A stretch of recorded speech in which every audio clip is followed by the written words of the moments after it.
Você conhece essa sensação de acordar de manhã, olhar ao seu redor e sentir que sua casa está desabando sobre você? Roupas nas cadeiras, papéis que você nem sabe de onde saíram, coisas que você guarda por via das dúvidas há anos. Eu também passei por isso. E o pior é que chega um ponto em que você já não sabe nem por onde começar. Por isso hoje vou te compartilhar 10 técnicas japonesas para organizar e manter a casa impecável, métodos estranhos, sim, mas que funcionam. E depois de testá-los, posso te dizer que minha casa deixou de ser um caos. Primeira técnica, Danshari. É uma filosofia baseada em 3 coisas: rejeitar o desnecessário, descartar o que você não usa e se desapegar dos apegos materiais. Há algo que às vezes não queremos admitir: não é só a casa que está desorganizada, somos nós mesmas que estamos carregando coisas demais. Por fora parecem objetos, mas por dentro são lembranças, culpas, promessas quebradas. E é isso que o Danshari ensina a soltar. Essa técnica japonesa não é simplesmente jogar fora coisas velhas, é um ato de libertação pessoal. Significa se desprender, de verdade, de tudo o que não soma à sua vida atual. Divide-se em 3 ideias-chave. A primeira é rejeitar. Mas não rejeitar coisas quando elas já estão com você, e sim antes de entrarem na sua casa. Isso mudou minha cabeça. Comecei a dizer não a presentes que não precisava, a ofertas tentadoras em lojinhas de coisas baratas, a souvenirs inúteis. Parei de aceitar panfletos, amostras, coisinhas que a gente pega sem pensar. Tudo isso que vai se acumulando sem que você perceba. A segunda parte é descartar. Isso é o mais difícil, porque você tem que olhar tudo o que já está em casa e decidir o que fica e o que vai. O que complica é que a gente dá valor emocional a coisas absurdas. Uma agenda velha que você usou em 2016, uma blusa que não serve há 5 anos, um vaso rachado que uma amiga te deu. Mas no Danshari, a regra é: se você não usou em 6 meses, e isso não te traz alegria nem cumpre uma função real, vai embora. Sem desculpas. Sem vai que um dia. Eu fiz isso com uma caixa no meio da sala. Uma caixa grande. Durante um mês, tudo o que eu achava fora do lugar, que não tinha usado ou que simplesmente me incomodava ver, eu colocava lá. Às vezes eram coisas insignificantes: um cabo de carregador velho, um enfeite feio que eu nem lembrava quem tinha me dado, uma pilha de revistas que eu achava que um dia ia ler. Outras vezes, doía, fotos com pessoas que não estão mais, cartas que já não faziam sentido, um perfume que me lembrava momentos difíceis. Mas o mais estranho de tudo é que, ao colocar na caixa, eu sentia um misto de alívio e tristeza. E entendi que não estava apenas jogando coisas fora, estava soltando pesos emocionais. A terceira ideia é se desapegar dos apegos materiais. Isso foi o que mais me custou. Porque às vezes acreditamos que sem esses objetos, perdemos parte da nossa identidade ou nossas lembranças. Mas é mentira. O que realmente importa fica na memória e no coração. Eu guardava uma jaqueta velha da minha mãe que eu nem usava, nem ia usar jamais. Mas estava lá, ocupando espaço, juntando poeira. Me dava pena jogar fora. Até que numa noite, enquanto limpava, percebi que aquela jaqueta não era minha mãe, era só uma peça de roupa. O amor e as lembranças não vivem nas coisas. Desde que apliquei o Danshari, os espaços da minha casa ficaram mais leves, mais respiráveis. E descobri que, ao ter menos, o que sobra é muito mais valorizado. O aroma de uma vela, a cor de um vaso, uma fotografia bem escolhida. Tudo ganha sentido. E o melhor é que, no final daquele mês, quando tirei a caixa e levei tudo para doar ou para o lixo, me senti fisicamente mais leve. Como se tivesse perdido quilos de cima de mim. Isso não é minimalismo puro nem uma moda estética. É uma forma de fazer faxina interior através do material. E quando você se acostuma, começa a perceber coisas que antes passava batido. Roupas que só acumulam poeira no armário, papéis desnecessários que te prendem a coisas que você não precisa, até pessoas que só ocupam espaço na sua vida. Por isso o Danshari vai muito além de organizar. É uma faxina mental. E depois que você experimenta, muda. Segunda, Ozouji. É a faxina geral que os japoneses fazem antes de terminar o ano. O que ninguém te conta é que a sujeira e a bagunça não são só físicas. Elas ficam grudadas no ambiente, nos cantos, nos recantos que a gente esquece. E no Japão, eles têm uma técnica ancestral que não é só uma limpeza, é uma cerimônia para encerrar ciclos, Ozouji. Não é varrer porque tem que varrer, nem passar pano para ficar bonito. É limpar com intenção, com significado, como um ritual de despedida do ano velho e de tudo o que você não quer carregar para o novo. Ozouji significa literalmente grande limpeza. Se faz no final de dezembro, mas eu decidi adaptar e fazer toda vez que sentia que o caos estava me dominando. E não tem nada a ver com limpar por limpar. Tudo começa por reorganizar a energia do espaço. E aqui vem o curioso. O método exige fazer de cima para baixo e de dentro para fora. Nada de limpar o chão primeiro e depois tirar o pó dos móveis, porque tudo volta a cair. Começa pelo teto, onde se acumula aquela poeira invisível que a gente nunca olha. Depois as paredes, os móveis, e no fim o chão. Assim, a sujeira desce de forma natural e é eliminada em ordem. Além disso, sempre no sentido horário. Sim, como se você fosse se movimentando no sentido dos ponteiros do relógio.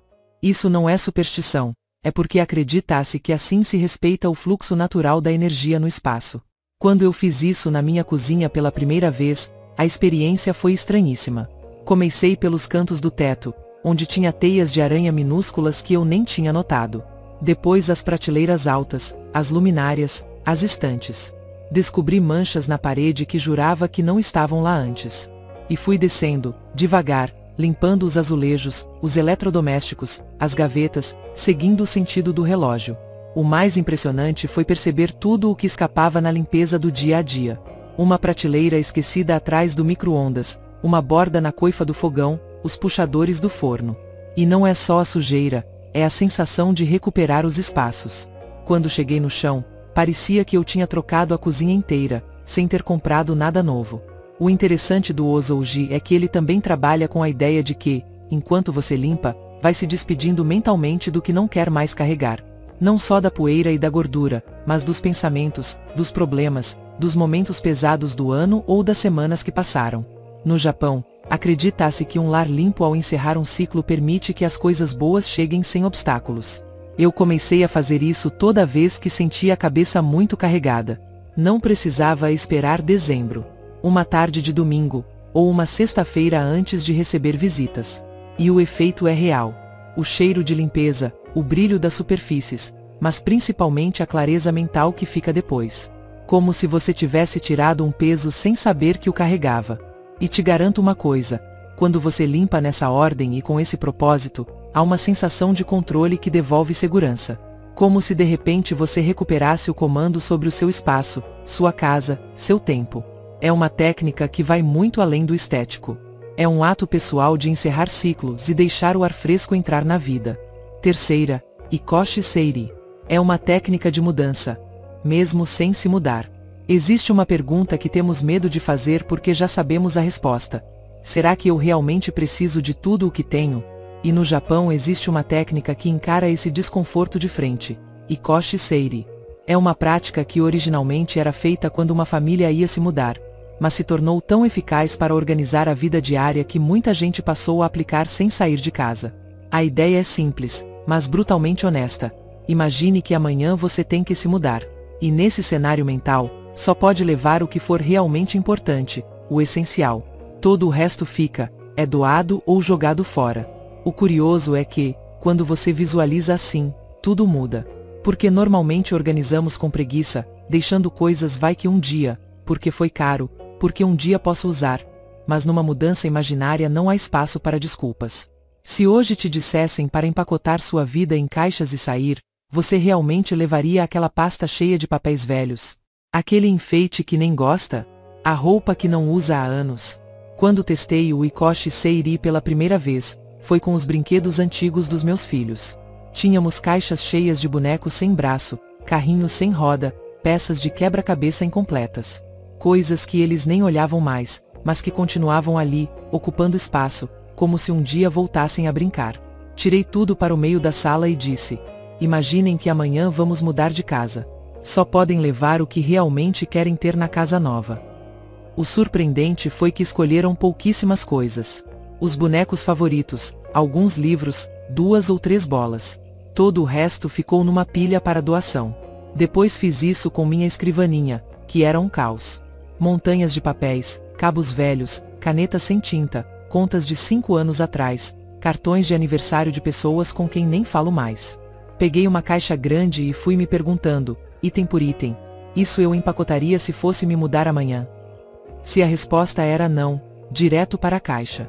Se eu ficasse em dúvida, também. Porque a regra do Ikoshi Seiri é que, se você não tem uma razão clara para manter algo naquele momento, é porque não precisa. E no fim do dia, o que ficou na minha mesa foi o mínimo. Um caderno bonito, os papéis do mês, algumas canetas que funcionavam e uma foto da família que me faz sorrir de verdade. Todo o resto desapareceu. O efeito foi imediato. Não só o espaço ficou mais bonito, mas trabalhar ali me fez sentir diferente. Menos sobrecarregada, menos dispersa. Porque não eram só papéis que eu tinha tirado, eram preocupações antigas, pendências esquecidas, culpas inúteis. Ikoshi Seiri ensina que o apego ao objeto é muitas vezes medo disfarçado. Medo de esquecer, de precisar e não ter, de se desapegar. Mas quando você pratica, percebe que na verdade não precisa nem da metade do que guarda. Que o valor está no que você usa, no que ama, no que te faz bem. O resto só atrapalha. E isso muda o seu jeito de pensar. Porque depois de fazer isso, toda vez que pensa em guardar algo novo, você se pergunta: eu levaria isso comigo se fosse mudar amanhã? Se a resposta for não, nem entra em casa. Simples assim. Libertador assim. Quarta, canso. Baseia-se em eliminar tudo o que é decorativo e não tem função. Chega um momento em que você percebe que a casa não está cheia de coisas úteis, mas de enfeites, lembrancinhas, coisinhas compradas em viagens, presentinhos que você não sabe onde colocar mas também não tem coragem de jogar fora. E sem perceber, tudo isso começa a apertar o espaço, a ocupar cada canto, cada prateleira, cada superfície, como uma teia silenciosa que sufoca. No Japão existe uma filosofia chamada kanso, e quando conheci, senti que estavam falando diretamente comigo. Kanso faz parte dos princípios do design tradicional japonês e sua ideia central é clara. Menos coisas, mais calma. Mas não se trata de deixar a casa vazia como um hospital, e sim de ficar apenas com o essencial.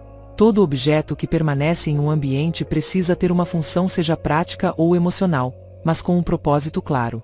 Nada de enfeite só porque sim, nem quadros só porque combinam. E isso, na teoria, parece fácil.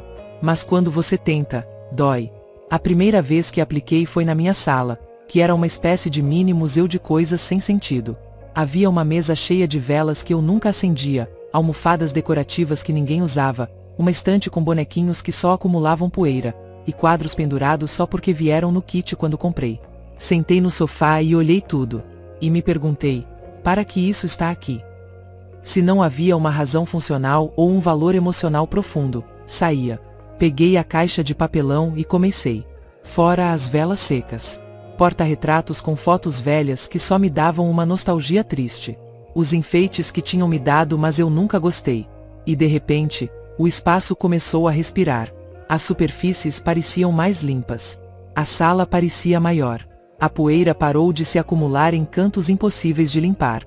E o que ficou foi mínimo. Uma luminária de chão, um quadro com uma paisagem que me acalma quando olho, um vaso com galhos secos que pego no inverno, e uma manta sobre o sofá. O incrível foi como a sensação do ambiente mudou. Não só visualmente, mas mentalmente. Kanso ensina que cada objeto extra é uma carga visual, e cada carga visual é uma distração emocional. A gente se acostuma a viver cercado de coisas desnecessárias e acha isso normal. Mas quando você tira o supérfluo, surge um tipo de silêncio no espaço que antes não existia. Uma calma estranha e viciante. E você percebe que muitas vezes decoramos não para embelezar, mas para preencher vazios. Um quadro para que a parede não pareça vazia. Um enfeite para que a estante não fique sozinha. Mas o Kanso te ensina a abraçar esse vazio, porque o espaço aberto também tem valor. Nem tudo precisa estar ocupado. Nem todo vazio é um erro. E nessa ausência de coisas, surge uma espécie de ordem natural.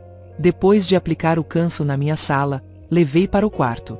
Tirei os quadros sem sentido, reduzi a roupa de cama ao essencial, deixei apenas um criado mudo com o que realmente uso antes de dormir.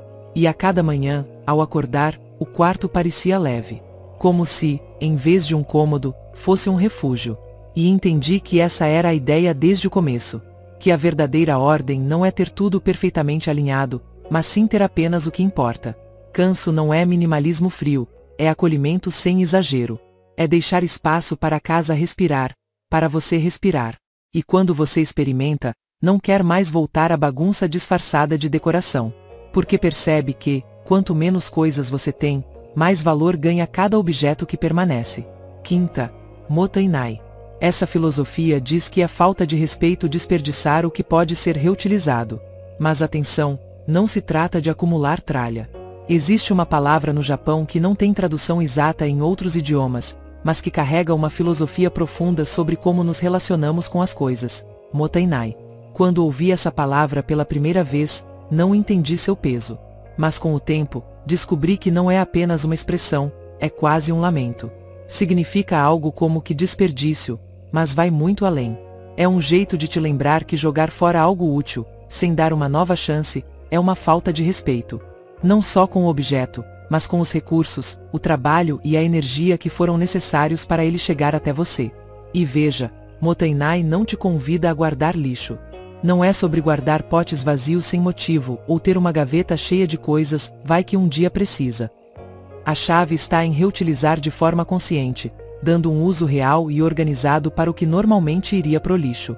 Eu entendi isso quando passei a enxergar minha casa não como um depósito de coisas novas, mas como um espaço onde cada objeto precisa merecer o seu lugar, mesmo que seja reciclado. Te dou um exemplo simples. Eu tinha uma coleção absurda de potes de vidro de geleias, molhos e conservas. Antes, todos iam direto para o lixo. Até que um dia, no meio de uma faxina ao estilo Danchari, lembrei de Motainai. E se esses potes pudessem ter uma segunda vida? Lavei bem, tirei os rótulos e comecei a usá-los como organizadores de maquiagem. Um para cotonetes, outro para pincéis, outro para elásticos de cabelo. De repente, a gaveta do banheiro que antes era um caos ficou perfeitamente organizada e sem gastar nada em organizadores. Fiz o mesmo com as caixas bonitas que vinham com presentes ou compras online. Antes iam amassadas para o lixo.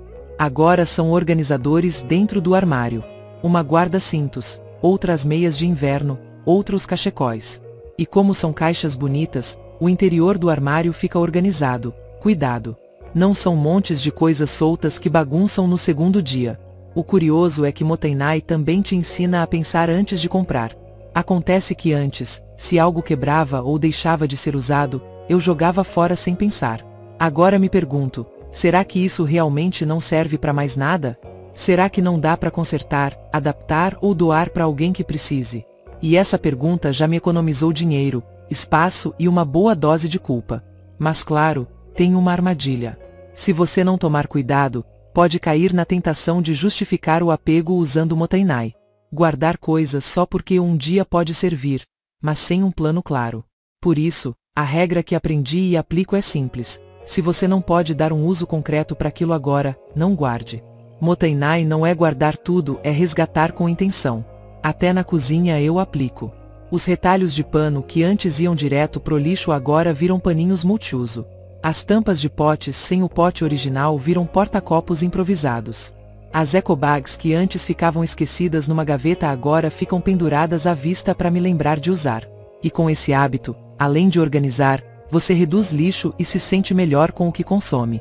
No fim, Motainai não se reflete só nos objetos físicos, mas na sua mentalidade. Você aprende a não desprezar o pequeno, a não correr sempre atrás do novo, a respeitar o valor escondido no cotidiano. E quando consegue colocar isso no dia a dia, sua casa muda. Porque você para de enxergá-la como um lugar onde tudo é descartável e começa a descobrir beleza nas coisas simples que antes ignorava. Sexta, Shikata ga nai cleaning. Isso pode soar meio doido, mas consiste em limpar enquanto faz outra coisa porque não dá para evitar. Quando ouvi falar pela primeira vez de Shikata ga nai, achei que fosse só uma expressão japonesa de resignação diante do inevitável. Significa algo como não tem jeito, é isso mesmo, tem que aceitar. Mas o curioso é que no Japão transformaram essa resignação numa ferramenta para manter a organização do dia a dia sem que isso vire um peso. E assim nasceu um hábito que, quando entendi, mudou totalmente minha relação com as tarefas de casa. Shikata ga nai cleaning. Te explico. Existem momentos do dia que desperdiçamos sem perceber. Minutos mortos, tempos de espera. Momentos em que nossa mente está ocupada com uma coisa, mas as mãos estão livres. E segundo essa técnica japonesa, em vez de se frustrar ou deixar esses minutos passarem, você os usa para limpar ou organizar algo porque, afinal, não dá para evitar. Se já tem que esperar, que ao menos esse tempo sirva para alguma coisa. Acontecia muito comigo enquanto falava ao telefone. Eu me sentava no sofá e ficava andando pela sala sem fazer nada. Então, um dia, resolvi tentar. Enquanto falava, com um pano na mão, passei pelas prateleiras, mesas, molduras de fotos. Sem pensar demais. Terminei a ligação e a sala estava impecável. Foi um clique mental.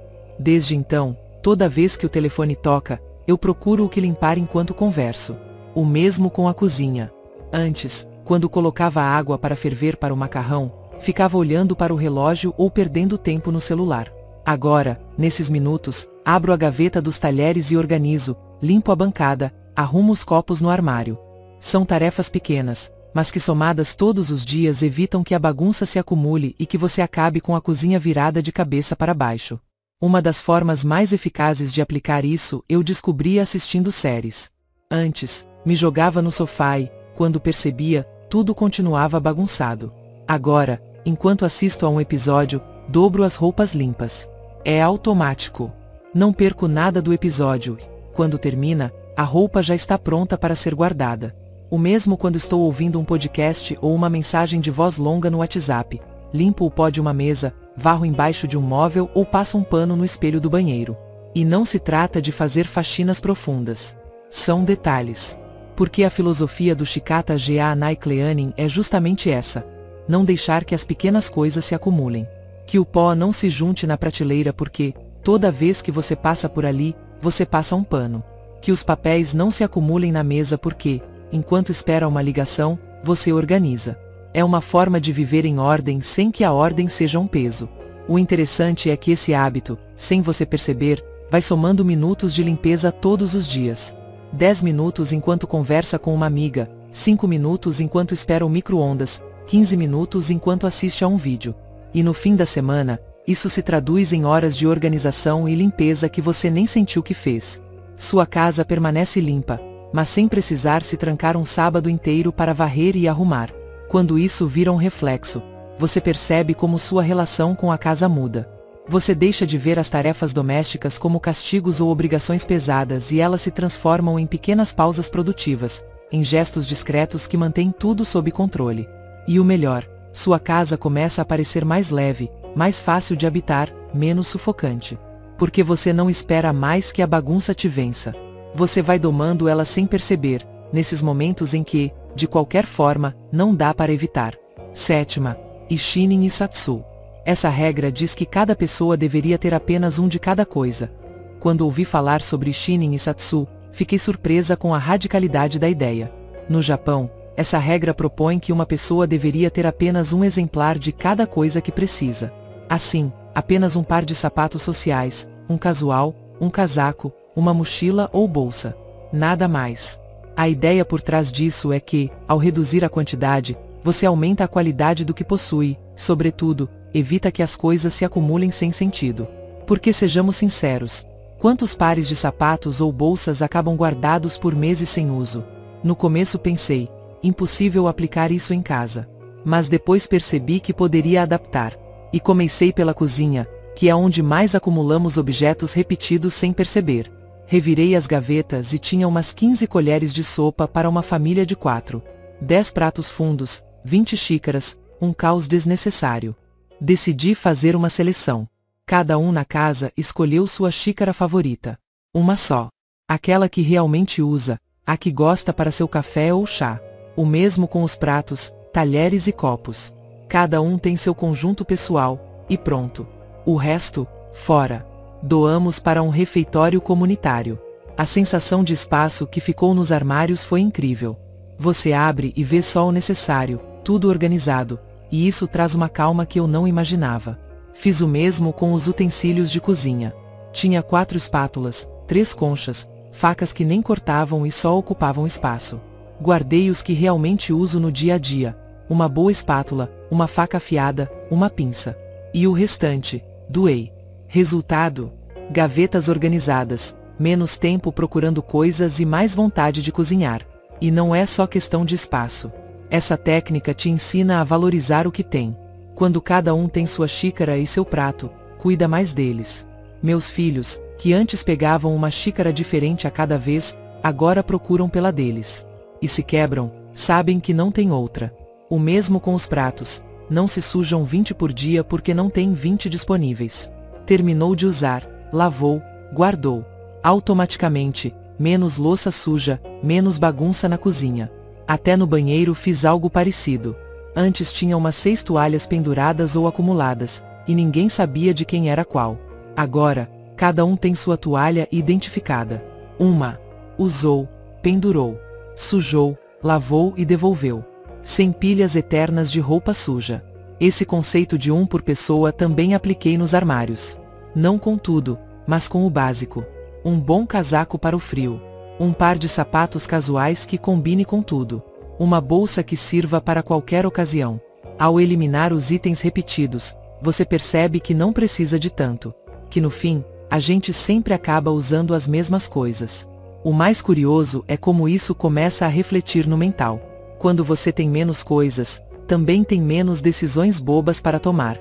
Já não perco tempo escolhendo qual xícara vou usar. Já não fico procurando entre 3 espátulas qual está limpa. Tudo está onde deve estar e só tem uma opção. Isso libera espaço físico e mental. E numa casa com crianças, trabalho, cozinha e 1000 tarefas, qualquer respiro mental é bem-vindo. E Shinin Isatsu não é só para minimalistas. É uma forma de descomplicar a vida. De parar de carregar mais objetos do que realmente precisa. E quando você aplica esse filtro na sua casa, tudo fica mais fácil, mais claro, mais leve. E você percebe que muito do caos vinha do desnecessário. Oitava, Ma. É a arte do espaço vazio. Ma foi a técnica que mais me custou entender, e a que mais me transformou. Não se trata de organizar coisas. Trata-se de deixar espaço. De não preencher cada canto da casa porque está vazio. Na cultura japonesa, o vazio não é algo que falta, é algo que existe. Tem presença. É uma pausa visual. É ar. E é paz. Quando li isso pela primeira vez, achei algo muito poético, até meio estranho. Como assim decorar algo que não está lá? Como pode fazer sentido deixar uma prateleira sem nada? Mas eu testei. Tinha uma estante na sala, cheia de enfeites, fotos, velas, lembranças de viagem. Coisas que fui acumulando ao longo dos anos. Cada uma tinha sua história, mas juntas, eram puro ruído visual. Era impossível limpar sem ter que tirar 10 coisas do lugar. E visualmente, tudo parecia carregado, apertado. Um dia, criei coragem e esvaziei uma das prateleiras. Completamente. Só uma. E deixei assim por uma semana.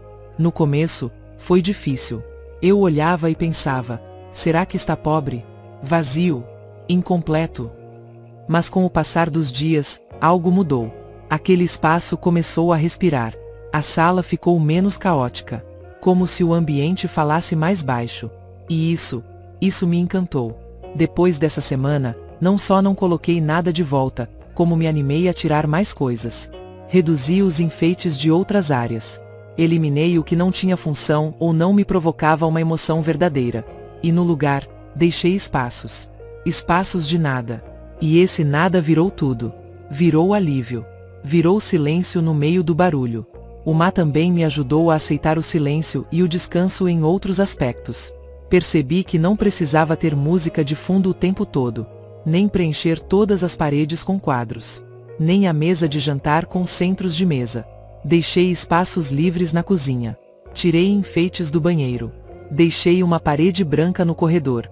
E em vez de parecer vazio, tudo começou a parecer maior, mais claro, mais limpo. É curioso como nos ensinam que um lar precisa estar cheio para ser acolhedor. Mas na verdade, às vezes, precisamos justamente do contrário. Precisamos de ar. De uma pausa. De um canto onde o olhar possa descansar. Onde a alma se sinta tranquila. Mas não é só estética. É emocional. É deixar espaço para respirar, para pensar, para ser. E quando você incorpora isso na sua casa, começa a aliviar também a cabeça. Você passa a se permitir não preencher tudo, não ocupar cada momento, não se sobrecarregar. É como uma meditação visual diária. E o melhor, você não precisa comprar nada, nem trocar móveis, nem pintar paredes. Só precisa ter coragem de deixar um espaço vazio. E resistir à tentação de preenchê-lo. E então acontece. aquele cantinho vira sagrado. Porque numa casa onde tudo está cheio, o vazio se torna luxo. Um pequeno santuário de calma. Então, se algum dia você sentir que sua casa está te sufocando, experimente isso.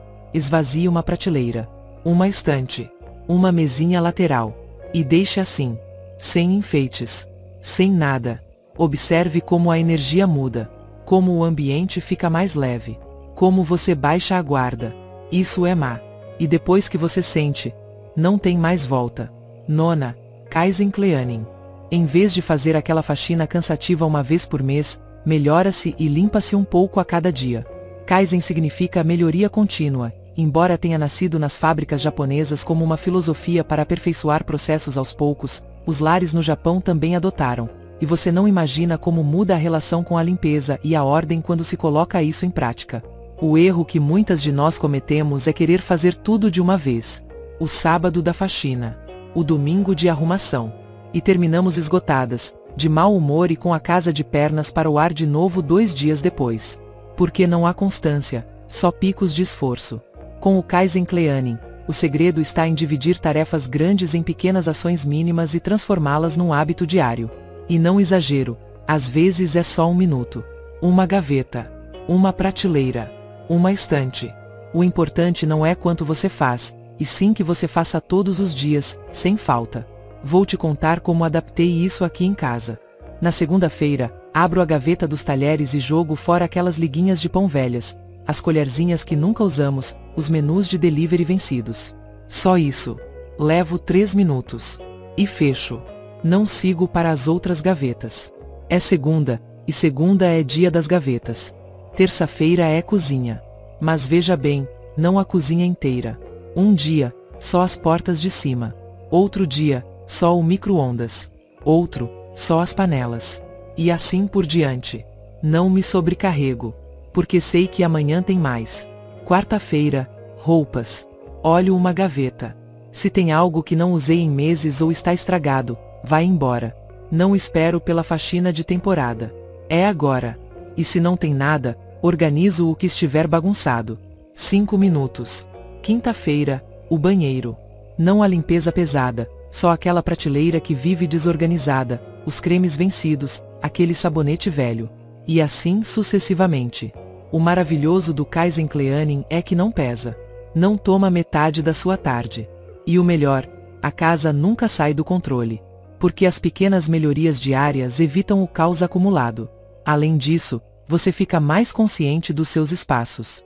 Porque ao focar em uma área específica, nota detalhes que antes passavam batido. Um enfeite quebrado, uma tampa que não fecha direito, uma mancha que ninguém limpa há meses. E com o tempo, o automático desaparece. Porque você não faz limpeza por rotina, mas por atenção. Por carinho com seu espaço. Por respeito ao seu lar. Te juro que desde que comecei com isso, nunca mais tive aqueles sábados esgotantes. A casa se mantém digna todos os dias. E quando chegam visitas inesperadas, não há pânico. Porque está tudo mais ou menos em ordem. E embora no começo pareça pouco, com os dias você percebe como soma.